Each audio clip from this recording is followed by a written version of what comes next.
قرآن کہتا ہے کہ حضرت لوط علیہ السلام کے قوم کے پاس کوئی جواب نہیں تھا سوائے اس کے کہ انہوں نے کہا لوط کے گھر والوں کو اپنی بستی سے نکال دو، یقیناً یہ ایسے لوگ ہیں جو بہت پاک باز بنتے ہیں۔ یہ ہمارا نیا سلسلہ ہے 3 منٹ کے اندر قرآن پاک کے ایک حصے کو سمجھنے کا۔ اگر آپ کو تفسیر قرآن سیکھنے کا شوق ہے تو ہمارے ساتھ جڑے رہیے، آپ تفسیر قرآن سیکھیں گے۔ قوم کے اس جملے کے اندر پورے ایک معاشرے کی نفسیات چھپی ہوئی ہے۔ کیا آپ کو یہ بات معلوم ہے کہ قوم جانتی تھی یہ سب سے پاک باز لوگ ہیں، لیکن اس کے باوجود قوم کہنے لگی کہ انہیں اپنی بستی سے نکال دو۔ یاد رکھو کہ ہزاروں سالوں سے فاسد معاشروں کا یہی شیوا رہا ہے کہ جب انہیں اصلاح کرنے والوں میں کوئی ایسی برائی نہیں ملتی جس پر وہ انہیں تانا دے سکیں تو وہ انہیں ان کی سب سے خوبصورت صفت پر تانا دینے لگتے ہیں۔ اور آل لوط کا جرم یہ تھا کہ وہ پاک باز لوگ تھے۔ یاد رکھو کہ اس سیارے پر کچھ چیزیں کبھی نہیں بدلتی۔ بدکار لوگ صالحین کی موجودگی سے گھٹن محسوس کرتے ہیں کیونکہ وہ انہیں ان کے نقص کو یاد دلاتے ہیں۔ اس لیے ایک زناکار عورت یہ چاہتی ہے کہ کاش تمام عورتیں زناکار ہو جائیں، کیونکہ پاک دامنی اس کے چہرے پر ایک زوردار تھپڑ کی مانند ہوتی ہے۔ اور چور یہ چاہتا ہے کہ کاش تمام مرد چوری کرنے لگیں، کیونکہ امانت داری اس کے پیٹھ پر ایک گرم کوڑے کی طرح ہوتی ہے۔ اور رشوت خور یہ چاہتا ہے کہ کاش تمام ملازمین رشوت لینے لگیں، کیونکہ حلال کمانے والا وہ ہوتا ہے جو نوالے کو اس کے منہ میں کڑوا کر دیتا ہے۔ اور یاد رکھو کہ نافرمان بچہ یہ چاہتا ہے کہ کاش تمام اولادیں نافرمان ہو جائیں، کیونکہ فرما برداری ایک ایسا سخت سبق ہوتی ہے جسے وہ حاصل کر رہے ہوتے ہیں۔ بد کردار بلندی پر پہنچنے سے عاجز ہوتے ہیں، اس لیے وہ چاہتے ہیں کہ دوسرے بھی نیچے گر جائیں۔ وہ آپس میں آپ کے بارے میں برائی کے ساتھ سرگوشیاں کرتے ہیں، جبکہ وہ اپنے دلوں کی گہرائیوں میں یہ تمنا کرتے ہیں کہ کاش وہ بھی آپ جیسے ہوتے۔ تو اے بہترین شخص، میری اس بات کو اپنے پلے باندھ لو کہ آپ نے ان کی باتوں کا یقین نہیں کرنا جب وہ کسی حجاب کرنے والی خاتون کو الجھی ہوئی نفسیاتی مریضہ کہیں، اور جب وہ دیندار انسان کو متشدد کہیں، اور آپ نے ان کا یقین نہیں کرنا جب وہ سچے انسان کو آداب زندگی یعنی ایتھکس سے جاہل کہیں۔ آپ نے ان کا یقین نہیں کرنا جب وہ پاک باز کو بزدل کہیں، اور جب وہ امانت دار کو ایسا نادان کہیں جو یہ نہیں جانتا کہ موقع سے فائدہ کیسے اٹھایا جاتا ہے۔ وہ اپنے دلوں میں آپ کا احترام کرتے ہیں، خواہ وہ ظاہر میں اس کے برعکس ہی کیوں نہ دکھائیں۔ اس لیے اپنے آپ کو ہرگز نہ بدلو۔ میں جانتا ہوں کہ شیطان تمہارے دلوں میں کبھی یہ باتیں ضرور لاتا ہوگا کہ تم پیچھے رہ گئے ہو، لوگ آگے نکل گئے ہیں۔ شیطان تمہیں کہتا ہوگا کہ لوگ زمانے کے ساتھ چلنے لگے ہیں۔ شیطان کہتا ہوگا کہ لوگ مواقع سے فائدہ اٹھانے لگے ہیں، لیکن جہاں تم ہو خیر وہیں پر ہے، بہترین جگہ وہی ہے۔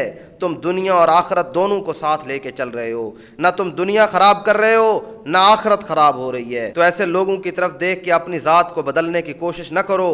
حضرت لوط علیہ السلام اور ان کی آل نے علاقہ چھوڑ دیا تھا لیکن خود کو نہیں بدلا تھا، اگرچہ قوم یہی چاہتی تھی کہ یہ بھی ہماری طرح بدکار ہو جائیں۔ آپ نے بھی نہیں بدلنا، ان لوگوں کو چھوڑ دینا ہے لیکن اپنے رب کو نہیں چھوڑنا۔